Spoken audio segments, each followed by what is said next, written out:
welcome back ke YouTube channel sama gue Igen Kartanegara. Jadi hari ini gue kedatangan temen gue, nih baru kali ini nih gue collab nih sama temen gue, temen SMA gue. Tiba-tiba dia yang gue tahu, gue baru tahu juga sih dia punya channel YouTube juga sih. Terus kenapa gue undang dia? Karena tiap hari nih ya gue ngeliatin status Instagram, mulu deh, gue gak ngerti kenapa sih, gue gak ngerti.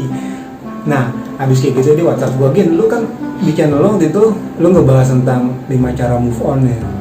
Tolong dong coba gue didoktrin dong supaya gue bisa move on dari pasangan, dari mantan gue kan kayak gitu. Akhirnya WhatsApp dia, gue suruh datang. Kebetulan rumahnya dia itu nggak jauh sama kosan gue, karena juga Roni Nugraha, salam corona dulu lagi sama corona lu kalau mau sentuhan sama gue harus pakai semprotan ada apa semprotan ini nah semprotan ini mobil boleh ini gua ngerokok gak apa-apa ya channel santai ya ini ya santai. channelnya kayaknya lu lihat channel lu kayaknya keren-keren ya tentang jodia gitu aduh tentang move on gitu kayaknya pas banget sama yang lu ini channel gue sih intinya sih emang buat yang benar-benar dalam keseharian aja sih ya, cara move on itu lumayan tuh channelnya viewersnya lumayan luar biasa gitu, terus juga zodiak gitu. Oke, kita ngomongin lu aja nih. Enggak, lu kenapa ya? Lu tiba-tiba lu tiap hari gitu ya, lu jenuh. Siapa tahu dalam subscriber gue nih ada mantan lu yang nonton. Why? bisa jadi sih. Kenapa? Jadi lu gak nanya dulu gua sekarang sibuknya apa gitu, dan gua udah lama juga gua ketemu sama lu. Udah lama banget. Lu jangan langsung nembak gua tentang jomblo dong. Ini gua harus dipancing dulu. Gua gak bisa kayak gitu. Karena gua nggak sabar aja gitu, pengen tahu ceritanya dia kenapa gitu. Terus sebelumnya gua udah minta izin sama dia. Gimana kalau misalnya obrolan kita kita buang ke YouTube gitu, biar siapa tahu dia nonton ya kan. Dapat jodoh juga nanti dari subscriber lu. Lumayan kan. Lo kerja di mana sekarang? Sekarang tuh kerja di salah satu rumah sakit swasta lah tepatnya, dan hari ini tuh emang benar sih, maksudnya gue udah lama gak ketemu sama lo, terus mungkin karena perkembangan digital saat ini gue melihat lo hanya dari Instastory dan Instagram dan dari YouTube channel lo, terus gue ngelihat yang tentang zodiak gitu, kayaknya lo suka nge-DM gue yang gak jelas move on. Lu bisa ngomong kayak gitu, karena tapi gue bosen gitu melihat status lu, kayak enggak, gimana tuh kayak nggak ada cewek lain gitu. Enggak, gini loh bos, kenapa gua kalau misalnya emang sudah kenal sama perempuan, kenapa gua susah move on? Karena yang gua kedepankan ketika gua kenal sama perempuan, gua mengedepankan perasaan gitu. Beda sama lu, kalau lu kenal sama perempuan mungkin lu mengedepankan secara logika. Mungkin gua sosok gua laki-laki, tapi hati gua hati perempuan. Lu bencong berarti? Enggak. Mungkin kayak gitu kali ya, karena gue kalau misalnya emang sudah kenal sama perempuan, gue susah banget move on. Enggak gini ya, kan kalau gue biasanya tuh kalau gue bubaran sama seorang wanita gitu ya, 3 hari gue dapet lagi gitu. Makanya gue nggak pernah gitu nih galau-galau. Coba nih yang nonton pernah liat gue galau, nggak pernah gue galau gitu. Intinya sih gini ya, gue ngasih saran, kalau lu minta saran kan sama gue kan. Yes. Ya, kalau menurut gue adalah kalau lagi galau jangan pernah tunjukin ke sosmed. Karena kenapa? Yang pertama adalah pasangan atau mantan lu itu tuh dia akan ngeliat, oh jadi pas gue tinggal lu sedih ya, itu menurut gue gitu. Jadi menurut gue kesedihan itu nggak perlu kita ungkapin, kesenangan aja kita umbar tuh kesenangan. Makanya gue agak bete juga, sorry sedih. Iya, I know, you know. Lu sedih, gue tahu. Tapi kalau lu umbar begitu, mantan lu akan melihatnya, oh jadi setelah gue tinggal, lu galau. Anjing. Iya gitu. Iya dong, harusnya seperti itu dong. Wes, apa yang nggak bisa lu lupakan sama mantan lu? Jadi gini, gua tuh sebenarnya dari SMA tuh mungkin dari gua mulai pacaran sampai sekarang bisa terhitung mantan gue tuh sekitar ada 6 kali ya, 6 lah. Dikit ya? Dikit. Gue emang sama perempuan, gue banyak banget kenal sama perempuan, dari mulai perempuan yang biasa sampai perempuan yang menurut lu luar biasa menurut gue, tapi gue nggak ngelihat dari situ. Karena kalau misalnya gue dekat banyak perempuan tapi ada satu perempuan yang akan gue jadikan pacar, yang lain ya gue hanya buat iseng-iseng, buat gue curhat dan sebagainya. Dan itu pun tidak menutup kemungkinan banyak banget di antara mereka yang menganggap dia pengen pacaran ke gue, tapi di sisi lain gue nggak bisa nerima dia karena pandangan gue sendiri ketika gue jatuh hati sama perempuan itu, gue akan melihat dari sudut pandang yang berbeda. Artinya gue melihat dari kesederhanaannya, cara dia berkomitmennya seperti apa, cara dia menjalani keseharian yang gue jalani akan seperti apa. Dia mampu nggak menerima gue dengan apa adanya. Kalau gue sih kalau nyari perempuan yang pastinya yang pertama itu dia harus pintar. Yes, Kalau betul. gue ya, gue nyari Yes. perempuan itu yang pertama tuh harus pintar. Oke. Kenapa harus pintar? Karena kalau suatu saat gue jodoh sama dia dan gue punya anak, otomatis kan gue kerja ya kan. Dan dia ini si istri gue ini bakalan di rumah jagain anak-anak gue, akan ngajarin akhlak dan bla bla bla. Ini dia harus pintar dia. Yang kedua, dia harus bisa ngambil hati keluarga gue, ibu gue, ayah gue, dua adik gue. Intinya itu pintar dan juga bisa ngambil hati keluarga gue. Itu jadi kalau latar belakang atau siapa gue nggak pernah peduli sih sama yang kayak gitu. Gitu kalau gue. Terus ngomong-ngomong, berapa lama lu dapat predikat jomblo? Anjingnya. Gue, tapi sih kayaknya gue bakal dikasih sertifikat ya. Karena udah lama banget. Enggak. Gue dulu tuh pernah punya pacar 2011. Wow.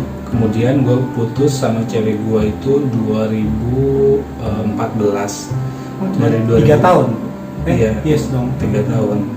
Dan setelah itu gue lama jomblo. Dari situ banyak perempuan yang dekat sama gue.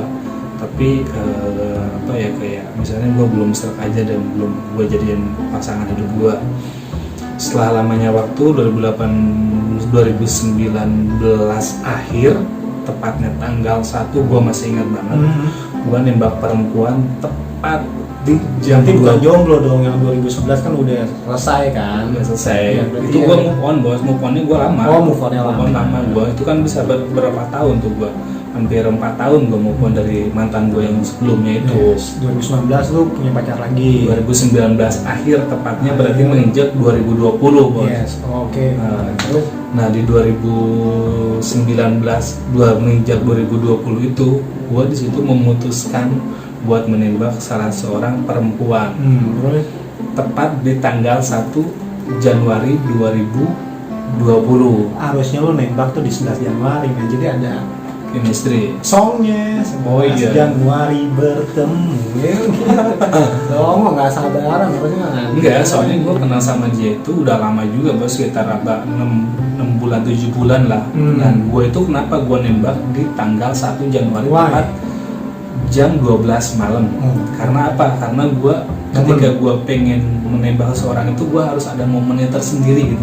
Jadi nanti kalau misalnya emang gue kayak ulang tahun pacaran atau ulang tahun pernikahan sama dia tuh, jadi nanti gue bisa merayakan tuh pas akhir tahun, tepat tanggal 1.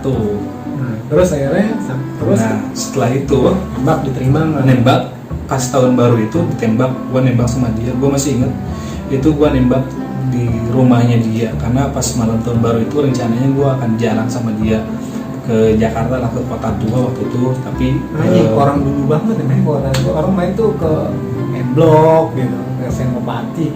Lu ngapain ke kota tua? ngeliat patung, bos. Aduh, zaman gue SMP itu bolos-bolos. Terus habis kayak gitu.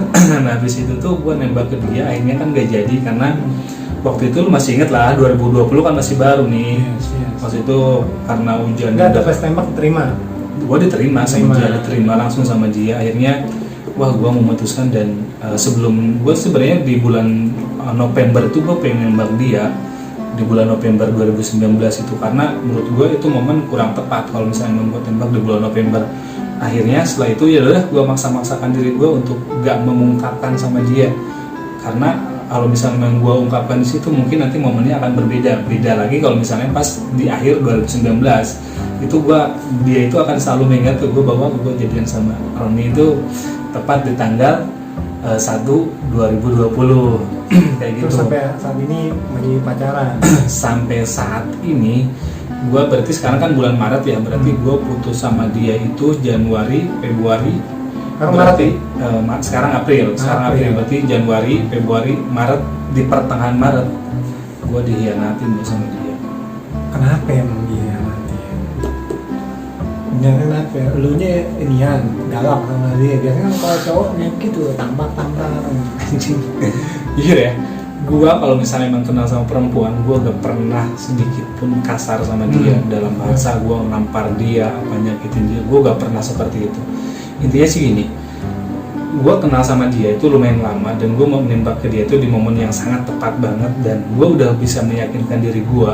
Lu kalau misalnya lu mampir ke channel gue itu banyak banget puisi-puisi yang gue karang isinya tentang dia semua. Jadi intinya gue jadian sama dia itu bener-bener gue mengedepankan perasaan banget, Din, karena gue Intinya lu dihianatin. Dia selingkuh.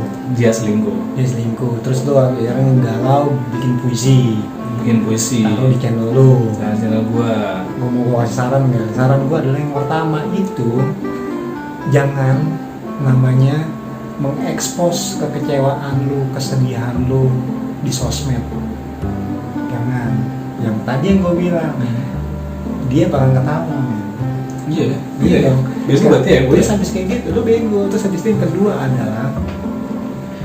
kedua adalah intinya adalah lu ngapain nangis, lu ngegalauin dia, sedangkan dia ngegalauin lu. Enggak, dia ngegalauin. Jadi intinya sih lu harusnya pikiran lu ya berpikir itu cemerlang, pinter gitu. Sekarang dia ada selingkuh, tiba-tiba lu galauin dia buat apaan? Dengan menggalauin dia apa dia bisa balik ke lu? Enggak, dia udah seneng sama orang lain. Iya dong. Yes. Lu bikin puisi kan tuh mikir. Karena kan gue kan ada, gue ini ya lu tahu kan, gue Yes, kan suka nulis juga kan. Gue suka nulis puisi. Nulis puisi itu tuh nggak gampang teman-teman. Jadi intinya adalah kalau nulis puisi, kalau kita nulis, sebelum kita nulis nih, kita mikirin dulu masa lalu, kesedihan, kita tangkap di otak kita ya. terus Jadi kita kita ungkapkan. Itu tuh kayak ngebuat luka yang kedua kali, bener nggak?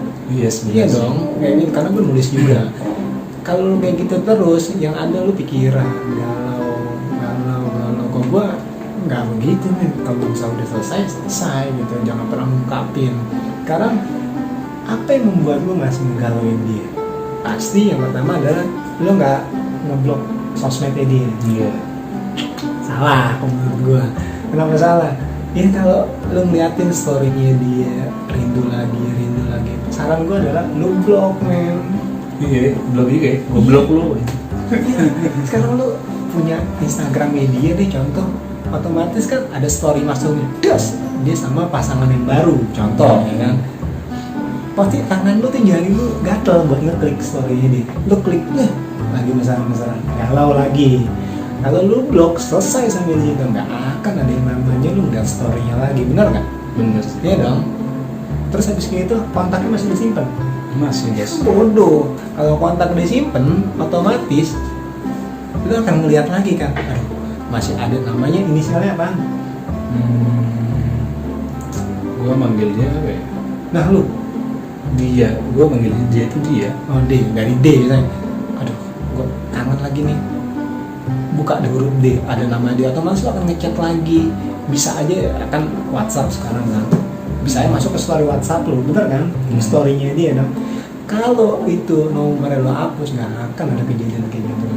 Iya dong, nggak akan namanya pengen ngechat dia karena nggak punya nomornya. Iya kan? Yes, benar. Bener kan? Apa lagi? Sebenarnya gini kan, yang membuat gue bertahan sampai detik ini tuh intinya sih gue udah sayang banget sama dia, bos. Tapi dia tidak sayang. Nah itu. Lu sadar nggak sih kalau lu tuh cuma ngabisin waktu buat mikirin orang yang nggak pernah mikirin lo? Iya sih. Ngabisin waktu. Udah berapa lama nih? Lu ngabisin waktu nih? Ini udah hampir setengah tahun ini. Enggak, maksud gue dari lu putus kemarin. Berarti udah sekitar Bulan. enggak, berarti sekitar 2 minggu lah. 2 minggu. 2 minggu lebih. 2 minggu ngabisin waktu. Coba lu bisa mikirin yang lain, dalam arti kan kerjaan lo akan terganggu kan. Kalau gua biasanya kalau habis putus sama seorang cewek, gue akan menyibukkan diri gue. Contoh bikin video, ngedit video, atau enggak lu kerja. Nah, emang lu kan kerja kan, tapi kalau lu kerja kan otomatis 70% akan lupa kan sama dia. Iya. Karena punya sebuah kesibukan. Yes. Tapi menurut gue yang tadi itu hapus semua tentang dia. Dapat barang apa aja dari dia? Banyak sih. Banyak dong. Iya. Buang men.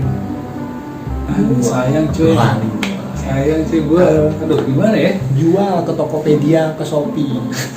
Balapak juga ya. Bukan lapak juga. Iya, di Shopee. Jual ya, barang bekas dari mantan menghasilkan uang men. Iya, cerdas kan badanmu aja. Gila lo di channel gua. Gitu men, saran gua. Lupain dia, cari yang baru. Gak gampang gitu cari yang baru. Biar lu gak nyoba, lu cuma mikirin hal yang dia lagi buat apaan men. Iya, bener sih. Iya dong. Tapi ada gini yang membuat gua kenapa gua bertahan satu sih. Ya. Gua udah sayang sama dia dan betul dia gak sayang sama gua. Tapi gue sayang sama keluarganya dia karena apa yang gue lakukan dari awal itu gue benar-benar akan gue jadiin cinta terakhir dalam hidup gue, tetapi dia nggak pernah berpikir bahwa dia akan menjadikan cinta terakhir dalam hidupnya. Gue galau bos kayak gitu. Coba gue udah mengedepankan hati gue buat dia, tetapi dia tidak mengedepankan gue buat dia sendiri. Itu namanya belum jodoh, tapi lu memaksakan untuk dia cinta sama lu. Memaksakan cinta seseorang itu tuh nggak bisa. Tapi gue jujur gue sama dia, gue sayang, gue akan menjaga dia loh. Iya, I know. Tapi lu memaksakan dia buat sayang sama orang